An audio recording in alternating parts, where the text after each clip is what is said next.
ஏன்னா நம்ம 2 பேரும் பேசுறது அவருக்கு பிடிக்கலடா. நம்ம 2 பேரும் ஃப்ரெண்ட்ஸா பழகிறது அவருக்கு சுத்தமா பிடிக்கல. அதனாலதான் உன்னை எங்க கல்யாணத்துக்கு வர வேணாம்னு சொல்லிட்டாரு. அதை சொல்லிட்டு போலான்னு தான் வந்தேன். அது மட்டும் இல்லாம நம்ம இனிமேல் பேசிக்க வேண்டாம்.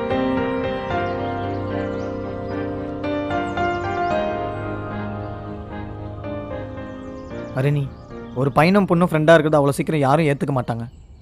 நாம் தான் சொல்லி புரிய வைக்கணும். இதோ பார் சசி, என்னால் அவர் பேச்சு மீற முடியாது. அவர் என்ன சொல்கிறாரோ அதுதான். நம்ம ஃப்ரெண்ட்ஸாக இருக்கிறது அவருக்கு பிடிக்கல. இனிமேல் நமக்குள்ளே ஒன்றும் இல்லை. தயவு செஞ்சு என் கல்யாணத்துக்கு வந்துடாத. அதுதான் நமக்கு நல்லது. முக்கியமாக எனக்கு நல்லது.